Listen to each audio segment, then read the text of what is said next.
I'll go first. Yeah, no, I watched it. That was something else. The number of plays. Alright, so we know Jake is on Blue Black Ninjas. Yeah, so welcome to round 3. So we've got Mr. Jake and Daniel playing here. So Jake, carryover from round 2, is going to be continuing on. It's not actually Blue Black Fairies, he's on Blue Black Ninjas. There are a few fairies sprinkled in there. There are fairies in there. We're running Spellsetter Sky along with the Fairy Mutavault, Seer.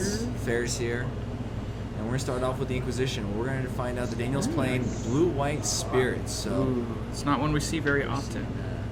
Mausoleum Wanderer, Aether Vial, Path, Spell Queller, and a second Mausoleum Wanderer. 2 lands. Seems like a pretty good hand for the Spirits player. I'm a bit of a fan. I love with the Aether Vial to see an extra creature along, but knowing that we're on 2 lands, I think the Vial is the first thing we're going to have to take.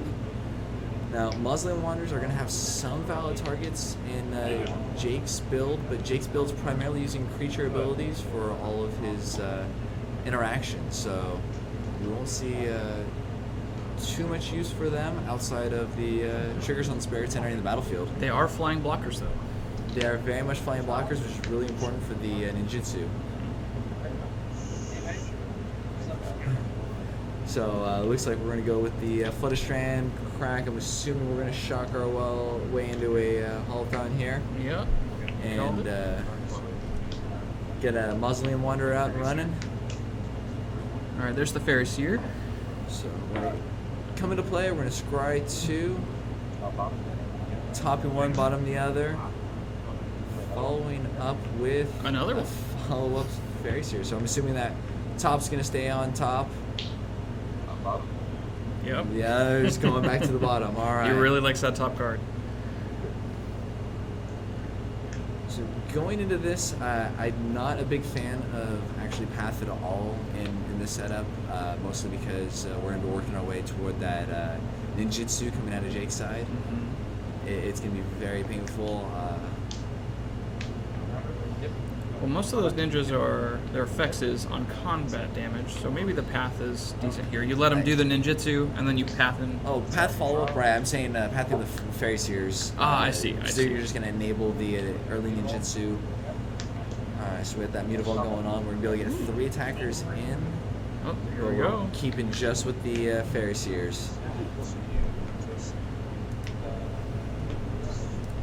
Meanwhile, that Mausoleum Wanderer, because of the Spirit Trigger, did swing in for 2. And then Jake's follow-up for the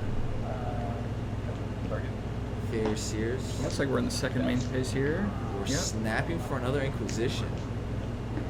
It's going to be relatively aggressive. I actually like sacking that Mausoleum Wanderer there, especially seeing that we had the Selfless Spirit in the hand. Ah, okay. That's going to be, I think, quite powerful when it comes to a lot of the ninjutsu cards coming in. So we have another fetch. So Or shot, it's a just shock a it shot. down to 13. Following up with that Selfless Spirit.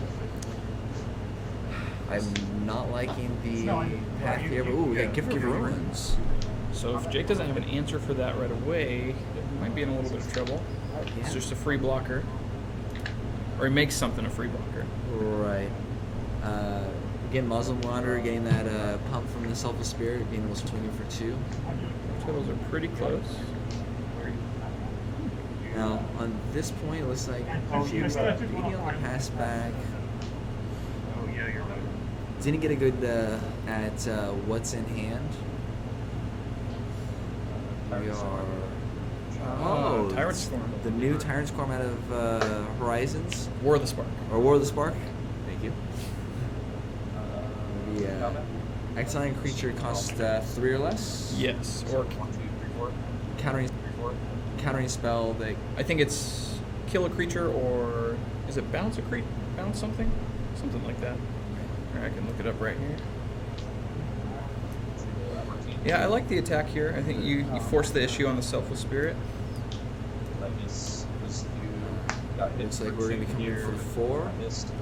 Put him down to So that was 11 and then a shock here tonight. looks like they're having a little discussion for the lactals. Yeah, so Tyrant Scorn is destroy target creature with CMC 3 or less, or return target creature to its owner's hand. I think we're both confusing it for that new blue-black card in Eldraine. Eldraine is going to be coming out, yes. Drown in the Lock, I believe is what that's called. Alright, so we're going to go sideways in for 13. I'm not necessarily a huge fan of the combat here, but I don't know if he's aware that we were playing against Ninjutsu. I mean, we're sitting an easy 6 on board. Spellquiller? He is still holding the Spellquiller, but that does not actually counter the Ninjutsu. Oh, okay, so we're going to path the Snapcaster. I assume he's doing this before blocks. Get that out of before here! damage on the side. So this surge. Alright. I don't know if there's any follow-up. See if there's Ninjutsu coming in. Yeah, Daniel's in a pretty rough spot here. Not really sure how he comes back to this one.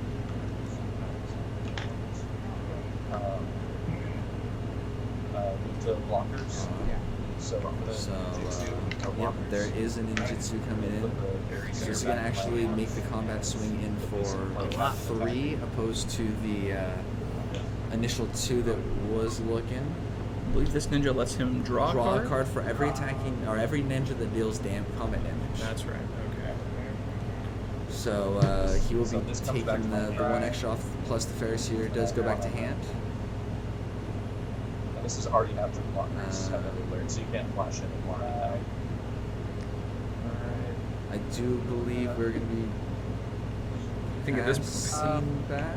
I think at this point Daniel goes to the next game. I don't really see. Yeah, knowing that there is a spell caller in hand, but that is definitely not going to be. Yeah, we're gonna pass back. I'm assuming Jake's gonna be holding up the remand in hand. All right, so here's a Rattle Chains. Rattle Chains, giving all of his end of turn flash. There is that remand. One of my favorite cards in Modern.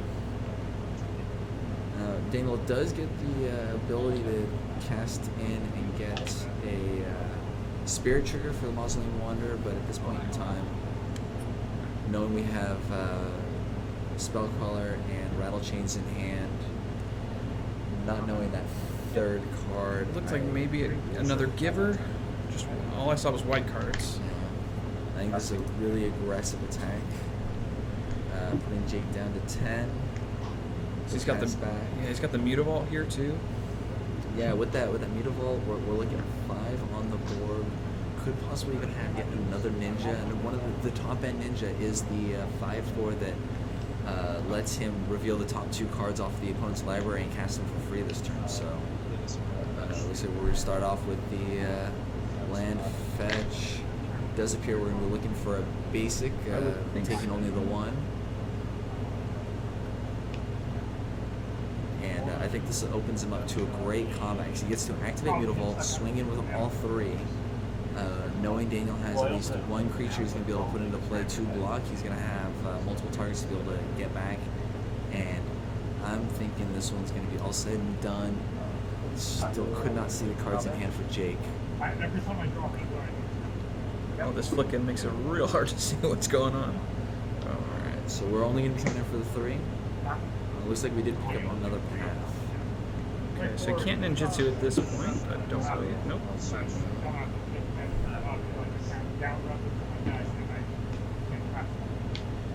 It's the beauty of a 2-color deck is you run a lot of basics.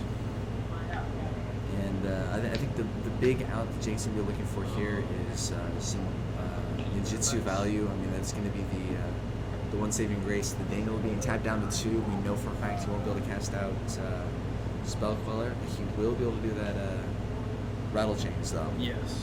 So we will. That's right. That is back in hand. Whatever happens, though, Jake does have the Fairy Seer, so he gets to, smooth out those next few draws, set himself up. Sure. So I believe he's giving the Selfless Spirit Hexproof. And jump in front of Fairy Seer that was already in play.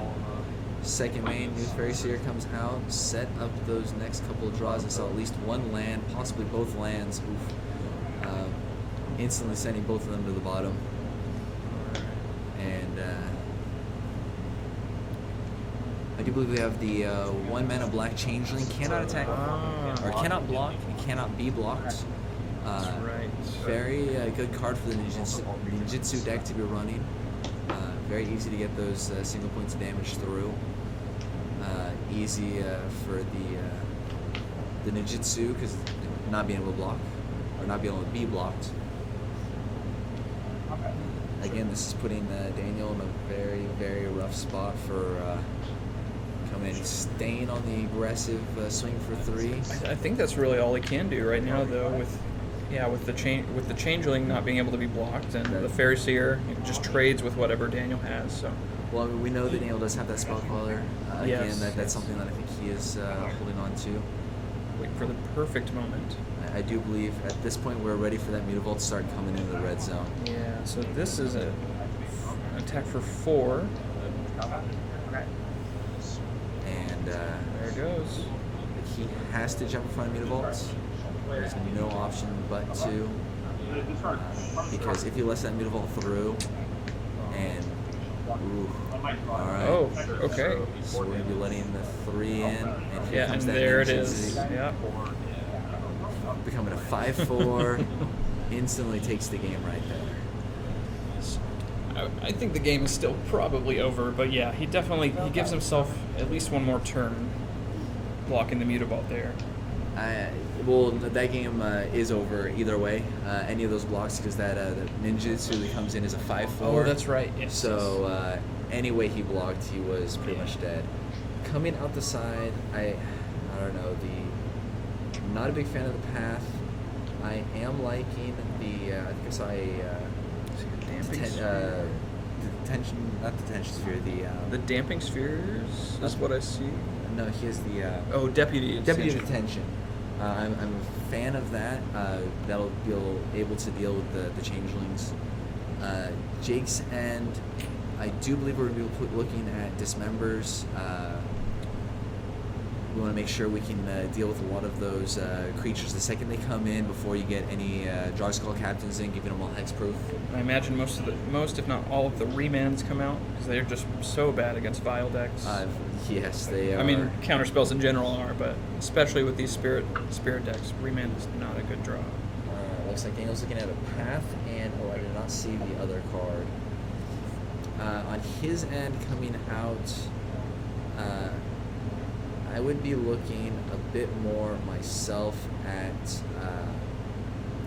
I want to keep as much creature removal in as I can. Unsettled Mariners aren't going to be doing tons, but you can anticipate a lot of creature removal coming in.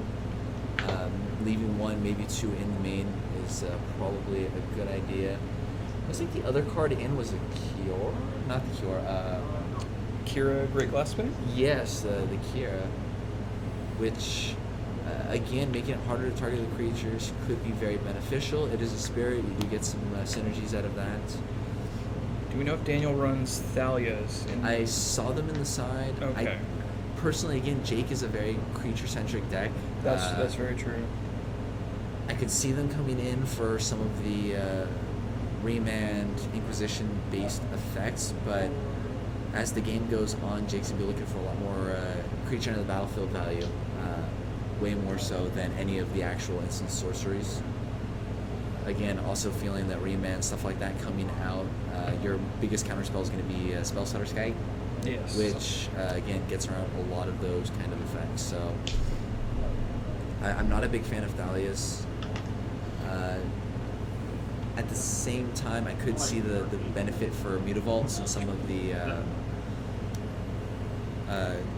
ground pound that's going to be happening with the Snapcaster Mages and the such. That's true. I wasn't thinking Getting about that first strike, being able to prevent the combat from coming in. Okay. But again, at the same time, Daniel doesn't want to be on the defense. Daniel wants to try to stay on that offense. He wants to be trying to stay aggressive. I think we're going to be looking for a hand. Supreme Phantoms. I would definitely be looking for Aether Vial, then a Curve. Definitely looking for, at minimal, one Lord. Again, Spell Quellers, I'd be 50-50 in keeping. Maybe keep some in. Again, Spirit Synergy, you don't want to go down them. Yeah, that's... I see 2 Fatal Pushes on Jake's opening hand. Alright, looks like we have Vial. Is that a Blast Zone? No. That would be an interesting... Yeah, I would hope he's not running Blast Zone in his deck. Yeah. Alright, I see Spell Snare, Fatal Push. I don't see any hand disruption on Jake's end, but I still like the keep. Alright, so the Harbor. Oh. That puts exiles the 5-drop ninja to pay for the Force negation. That honestly, because it's going to be a very aggressive deck, I'm actually very fond of that play. We'll see Daniel go to 19 off of the Waterlock Grove. So yeah, that's an interesting play. If Jake's got cantrips or something to draw him some cards, in the meantime, I can see that being a real good play, but that's... Alright, Jake draws up a Spellstarter's Guide, but he's stuck on the one land. No wonder the aggressive Force of Negation makes a lot more sense in that place. Now, we know for a fact Daniel does have both Selfless Spirit and Dragskull Captain in hand. There's the Thalia. He did bring the Thalia in. Oh, man. But the right time for that Spell Snare was a great play. Jake's just got all the answers here. Even Not with the drawing one lands, yeah. though. He did just pick up the Clutch Brutality. Great later. Daniel, on the other hand, unfortunately, is flooding out. 4 mana is not generally where you want to be on this deck. Selfless Spirit, I think a good place to be, but I have a feeling we're going to catch the Fatal Push coming into that one. This is the Giver of Runes. Ooh, Fatal Push on the Selfless Spirit, yes. Good call. So the Giver of Runes, as of next turn, is going to be a problem. He's going to need that second land, but he misses it again because that second land would have been able to deal with that Giver of Runes with that Clutch Brutality drew, but he is on the board now. I do see Deputy Attention in hand. This is a great card to be able to deal with that, but instead there's we go the Dragskull Captain. Now, because he has the Giver of Runes up, this is actually very beneficial, especially if he has a follow-up Dragskull Captain. He's going to get those spirits instantly out of targetable range. All right, Jake finds the second land. Now, Let's see where we go here. going in for just the one. No ninjutsu on this. I do feel that we're going to have to attack the Giver of Runes right off the bat. I mean, you want to get rid of the Dragskull Captain as fast as you can, but that Giver of Runes is going to be able to give it protection. But he passes the turn. Ooh. I think we did see 2 Fatal Pushes in the opening hand, so maybe he's just waiting. Dragskull's going to come in for 2. Is going to have no effects on that one. I'm surprised to see that Daniel hasn't popped the Waterlock Grove. Oh, there's the Deputy. Okay. I find this kind of interesting because I want to say that I did see a Spell Queller in hand for Daniel, which I would feel would generally be a better card to leave up at this point instead of going for the 1/1, but maybe he's afraid of that ninjutsu starting to come in this next following turn. All right, so there's the Fatal Push. End of turn Fatal Push. Giver is going to... Can't protect itself, so let's see what he's thinking. I don't think it's going to make much of a difference. I mean, Jake could have Dismember, but does not. We did pick up another Spell Pierce. We did see Daniel's hand is Aether Vial and then another Deputy Attention, which is... Alright, so there's the Brutality. There's the Brutality. 1 mode just to get rid of that Dragskull Captain. which is why I would have liked to see that Spell Queller stay up opposed to playing out that Deputy Attention that last turn. That would have been quite the blowout to get that spell queller. Yeah. All for the cost of 1 damage, or 1 extra attack from the changeling. So we're going to set out that Aether Vial, get it to start ticking on up, and Deputy's going to start coming in for the beats on that one. Jake, unfortunately, is getting stuck on mana still. This has been a very tough spot for him. He did finally hit now a 3rd land. We're finally starting to be able to get that hand opened up, but I wonder if it's going to be a little too late, but he has been lucky enough to... Okay, so here he pops the Waterlogged Growth, draws a card. But Jake's been lucky that Daniel's not been able to get that aggressive. Belsar Sight. End of turn, he's just going to flash it in. It's interesting, but alright. So it doesn't trade with the Deputy, it's a 1-1, I believe. But it will be able to set him up that he's going to... does Spellstutter Skite actually stop activated ability at all? I don't believe so. I believe it's just a counter spell.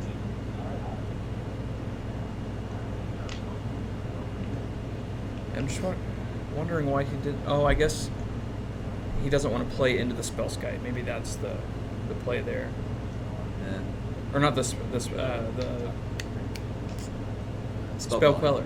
Thank you. So Deputy did come in again, connect for another one, putting Jake down to 16. Jake also did fetch end of turn to 15. This is going to start putting the possibility of ninjutsu starting to come on in. Looks like we are going to ninjutsu. I almost wonder if it would have been worth it just to flash in the Spell Queller and trade. Knowing that is a ninja deck and knowing that you're going to start giving him extra card advantage by letting that go, I would have. Well, no, it wouldn't trade. It wouldn't trade. It would just block, but you're not going to get any value for the counter, which I think is not a problem. So Vial's going up to 2. We drew yet another land. This Spirit deck is unfortunately flooding out horribly right now. We're going to keep chipping on in for the 1 from the Deputy, and I mean, it looks like that other Deputy's getting stuck in hand almost, planning on that Spell Queller being his way to try to get out from behind this.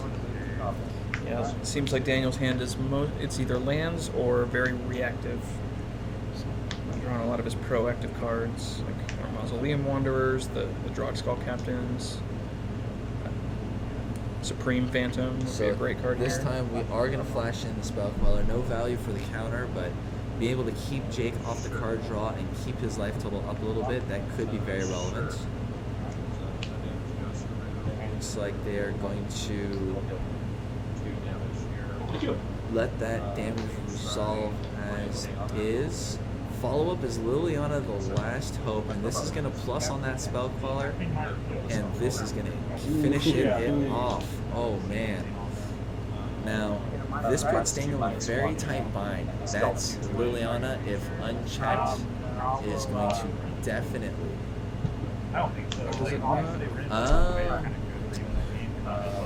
in response to the rattle change for the Liliana the target. Okay. Alright.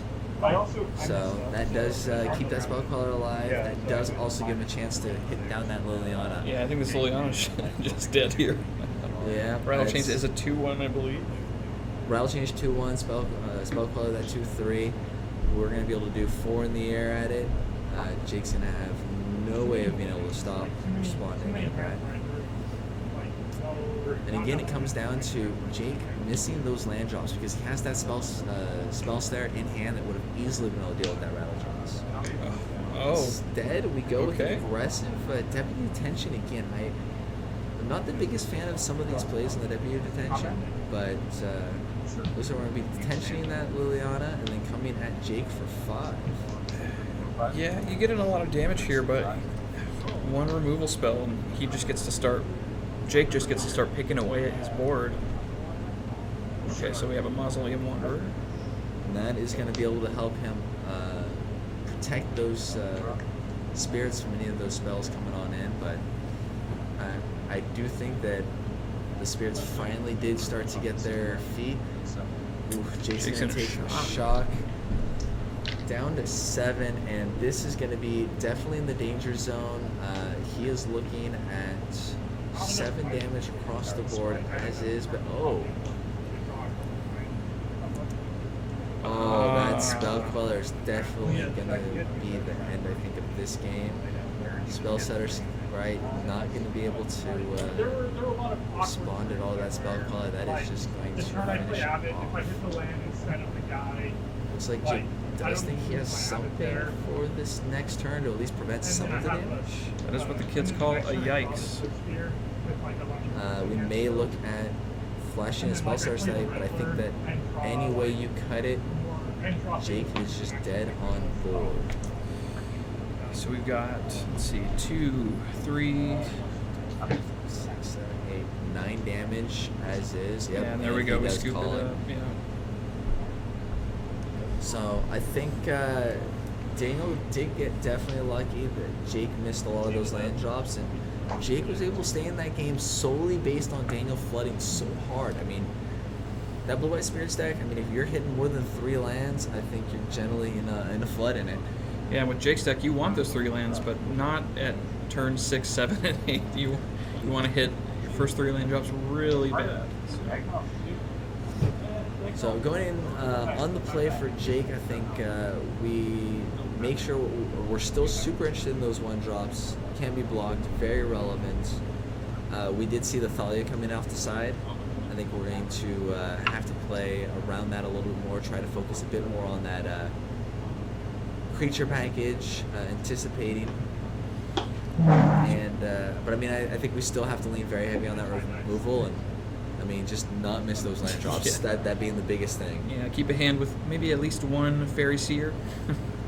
Just make sure you hit those next 2 land drops after turn 1. Alright, and then on Daniel, I think a relatively similar start. I think he had a great hand to open up. The deck just unfortunately wanted to start handing those lands and put him in a rough spot. So hopefully this game 3, he wants to keep a very similar opening hand, follow up with a lot of just absolute gas on the draws, hopefully dodging a lot of those lands. Yeah, we'll see if Jake gets the Spell Pierce here for that turn 1 Ether Vial if Daniel gets that. We did see Spell Pierces in the main deck game 2. I would assume he would definitely keep him in on the play if he's got him in on the draw. Oh yeah, I mean, again, hitting those, the fact that a large percentage of Daniel's deck is going to be 2 drops in a lot of those spirits, especially the Lords, Phantoms, Thalias, Unsettled Mariners, Rattle Chains, and then a lot of just general interaction based. If Daniel's possibly running remands and such in his, there's a lot of 2-mana spells. You definitely want to keep those spell piercers in. Oh, There's a spell snare right there. 2 spell snares. This is gonna be a very control heavy hand for Jake going into this one. All we know is 2 spell snares.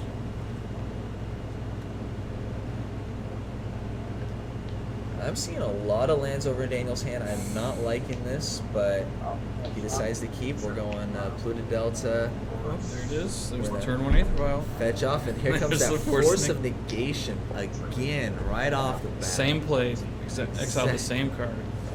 Exact same. So, a very similar start to game 3 as we did game 2. We'll see if we're going to end up having a very similar follow-up with that mana base for Jake, though. We definitely want to see that second land coming up right here. Alright, we'll see. Does he have the second land? No, again.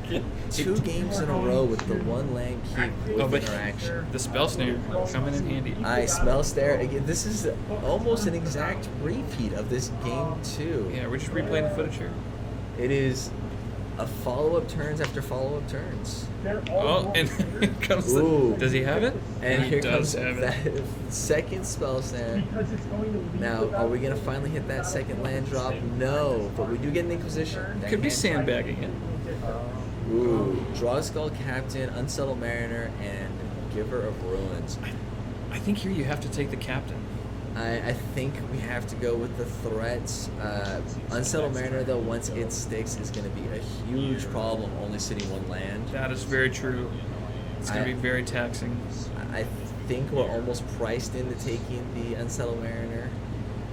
Yeah, shows what I know. Jake has put the Droxel captain to the side.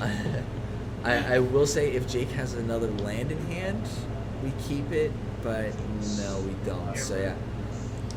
Yeah, I think you're right. Yeah, as long as he doesn't draw a second Droxel captain, he can always kill the first one. And even if he plays both the captain and the giver next turn, Jake has one turn to take care of that before. Oh, that's right. He cannot play both. He Yeah. only has one white source. 3 islands. 3 islands. That is. You can still play your island if you want to. Yeah, he played his land for the turn. Play the land. Ah. All right. Well, it still has a Ooh, lord. all Okay. That is a definitely a good lord and actually a rough one for the follow-up. Jake is going to need a removal spell real quick for that giver, or he is going to be in a very tight spot. Yeah, if he doesn't take this giver now, it's going to be rough. Okay, he's got. Looks like we have alright. the fatal push for the giver. Maybe holding up another push, but then again, I don't see why he doesn't just play it there. Well, I mean, the second push could be playing around just in case we have a rattle change or anything else to follow up. Very true, very true. So we do draw a skull captain, unless we want to be getting in for 2. All right, so that Supreme Phantom now has hexproof.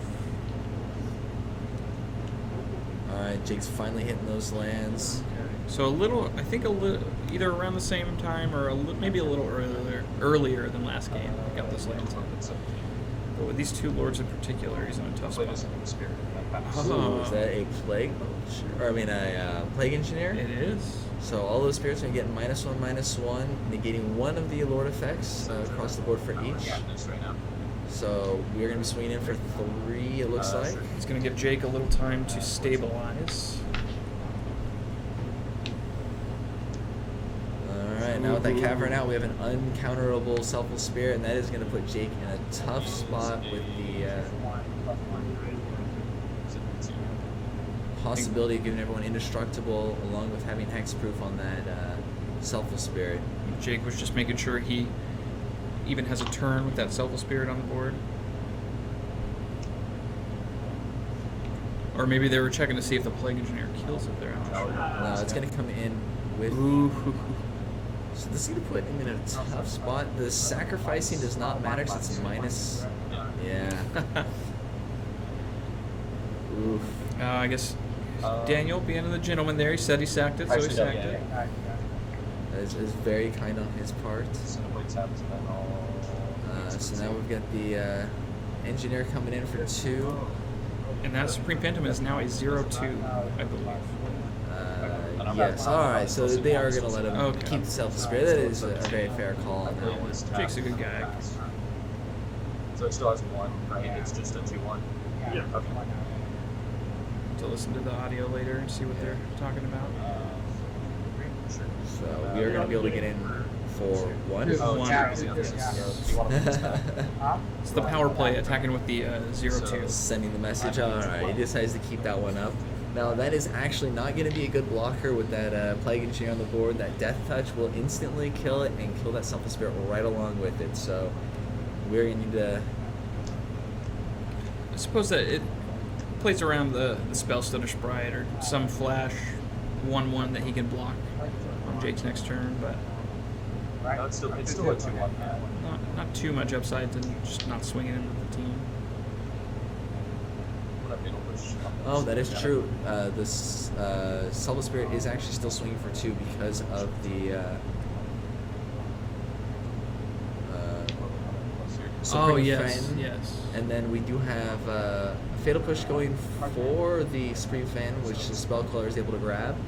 Liliana's going to come in, and plus, though, still getting rid of Spring Fan, sags in response, regardless. Okay. Oh So- yeah, I guess because you just killed the Selfless Spirit there with the Liliana. Regardless, So. yes. So, looks like Spell Queller is going to be a 2/3 still, I believe. 2/3 with the Spring Phantom on the field. Oh yeah, that's still a 2/3. And Sorry. Spring Phantom still being that 0/2. Liliana- Daniel is one card in hand. Ooh, tension. Oh, okay. Grab that Plague Engineer, and we get to swing out and kill Liliana. That is a great draw for the situation.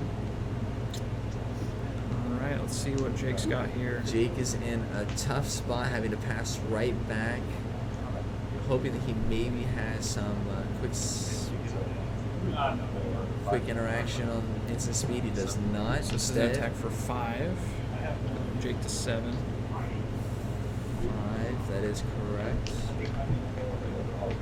Jake with the Mutavault in the back. This is What is that card in his hand? definitely not looking like it's going to be the way. I imagine that's a ninja of some sort that he just can't play. I believe both the ninjas are 4 and 5 drops. Does sound correct. We're going to come in for the 4 here, putting Jake down to 3, and top deck a land. Inquisition, see what's in hand, but that doesn't really matter. Path and an Aether Vial, it looks like. He's going to have to just scoop that one up. That'll It looks go, like yeah. Jake's gonna lose out on this one, and Daniel's gonna take it and go with that 2 after the round. Answer. I had one land, So spell that snare, currently spell puts Jake snare, at 1-2. force negation. 4-6. Yes, Jake lost to Steven that second round, so he's gonna be 1-2. Daniel is gonna be moving up to 2-1. Never really draws. Best to start. Draws the best to end. Well, I drew no lands for like half the game.